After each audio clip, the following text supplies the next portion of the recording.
चातुर्मास विशेष गव्हाच्या पिठाचे लाडू करण्यासाठी लागणारे साहित्य: पाव कप साजूक तूप, 2 चमचे डिंक, पाव कप अक्रोडाचे तुकडे, पाव कप बदामाचे तुकडे, पाव कप काजूचे तुकडे, अर्धा कप पोहे, अर्धा कप किसलेलं सुकं खोबरं, 1 कप गव्हाचं पीठ, अर्धा चमचा वेलची पूड, बेदाणे, 3 ते 4 कप गूळ, पिस्त्याचे काप. साजूक तुपात डिंकाची पूड घालून फुलवून घ्यायची. आता अक्रोड, बदाम, काजू आणि पोहे घालून परतून घ्यायचे आणि सुकं खोबरं पण यात परतायचं. आता तुपात गव्हाचं पीठ मध्यम आचेवर भाजायचं आणि सुक्या मेव्याचं मिश्रण आणि वेलची पूड घालायची. आता मिश्रण थंड झाल्यावर यात मनुका घालायच्या. आता यात गूळ घालायचा आणि हे मिश्रण मिक्सर मध्ये फिरवून घ्यायचं. आवडीप्रमाणे यात पिस्त्याचे काप घालायचे आणि याचे लाडू वळायचे. झाले आपले चातुर्मास विशेष गव्हाचे पौष्टिक लाडू तयार. आज आपण पौष्टिक असे गव्हाचे लाडू कसे बनवायचे ते बघतोय.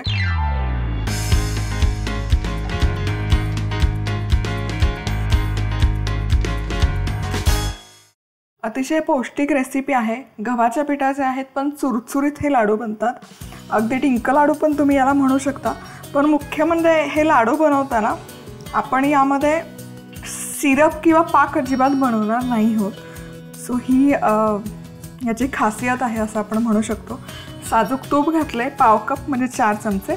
यामध्ये 1-2 चमचे मी डिंक घालते. डिंक आपण फुलवून घेऊयात. डिंक छान फुललंय. आता यामध्ये उरलेले जिन्नस घालूयात. पाव कप इथे वॉलनट्स मी घेतलेले आहेत, पाव कप बदाम, पाव कप काजू आणि अर्धा कप पोहे. आता हे सगळे जिन्नस एकत्र आपण परतून घेऊयात. फ्राय करायचे 3 ते 4 मिनिट. पोहे छान असे चुरचुरीत होईपर्यंत. आणि हे असं कंबाईन होतं डिंक, काही हरकत नाही कारण हे आपण नंतर सगळं एकत्र ब्लेंड करून घेणार आहोत. सो हे सगळे जिन्नस छान असे परतून घेऊयात. तर पोहे इथे हलकेसे चुरचुरीत व्हायला सुरुवात झाली की यामध्ये अर्धा कप किसलेलं सुकं खोबरं घालायचं आणि हेही छान परतून घ्यायचं एकत्र. आता हे सगळे जिन्नस छानपैकी असे भाजून झाले. गॅस बंद करायचा आणि एका डिशमध्ये आपण हे काढूयात. आता हे सगळे जिन्नस काढून झाले की याच पॅनमध्ये उरलेलं पाव कप साजूक तूप घालून घ्यायचं. आधी पाव कप वापरलं आणि आता हे नंतर पाव कप. यामध्ये 1 कप गव्हाचं पीठ घालूयात आणि अगदी मध्यम आचेवर हे गव्हाचं पीठ छान आपण भाजून घेऊयात. 10 ते 12 मिनिटं तरी भाजून घ्यायचं मध्यम आचेवर. पीठ करपलं नाही पाहिजे, छान असं हलकं झालं पाहिजे. आता हे गव्हाचं पीठ मस्त असं खमंग मी भाजून घेतलं आहे. एकसारखा असा सोनेरी रंग आलेला आहे आणि टेक्स्चरही याचं छान असं रवाळ झालं. आता यामध्ये हे जे जिन्नस आपण तळून घेतलेत आधी हे घालूयात. आता गव्हाच्या पिठाचे लाडू आहेत ते चुरचुरीत करण्यासाठी हे इतके सगळे जिन्नस घालायची गरज नाही आहे. तुम्ही फक्त पोहे मिक्सरला फिरवून घालू शकता. पण आपण हे पौष्टिक करतोय, सो सॉर्ट ऑफ हे डिंकाचे लाडू सारखंच करतोय, फक्त यामध्ये आपण कुठलाही पाक बनवत नाही आहे. आता हे छान असं एकत्र मिक्स करून झालं की यामध्ये वेलची पूड घालूयात 1 अर्धा चमचा आणि हे वेलची पूड छान कंबाईन करून घेऊयात आणि हे मिश्रण हलकंसं आपण थंड करून घेऊयात. आता मिश्रण हलकंसं थंड झालं की यामध्ये मी घालते मनुका, एक साधारण छोटी वाटीभर. आधी तुपामध्ये परतून घेतल्या तरी काही हरकत नाही. आणि आता यामध्ये आपण सिरप पाक अजिबात बनवत नाही तर काय करतोय. सो हे लाडू कसे करायचे कसे वळायचे तुम्हाला सोपी पद्धत सांगते. तुमच्याकडे फूड प्रोसेसर असेल तर हे सगळे जिन्नस आणि गूळ एकत्र करून एका पल्समध्ये ते होऊन जाईल.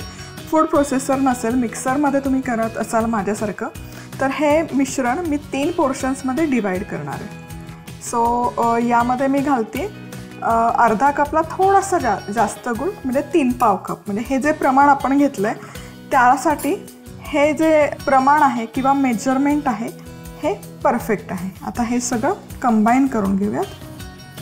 आता हे एका बॅचमध्ये ऑफकोर्स वाटलं नाही जाणार मिक्सरमध्ये. मग हे सगळं असं छान कंबाईन झालं. हे आपलं लाडूचं बेसिक मिश्रण तयार आहे. तुम्हाला जर हवं असेल तर असंच तुम्ही लाडू वळू शकता. छान वळले जातात असे पण मी हलकंसं मिक्सरला फिरवून घेते म्हणजे त्या लाडूला रंग टेक्स्चर छान येतं.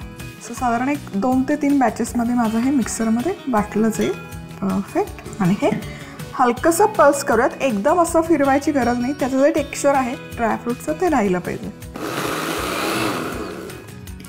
आता हे छान असं मिक्सरला हलकंसं फिरवून घेतलेलं आहे मी.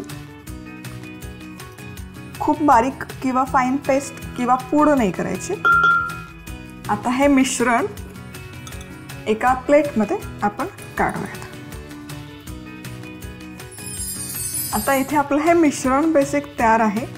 फायनल स्टेप आणखी यामध्ये एक छोटं वाटीभर मी पिस्त्याचे काप घालते. हे वर्ण असे छान दिसतात लाडू वळून झाल्यावर, त्यामुळे नंतर घालते.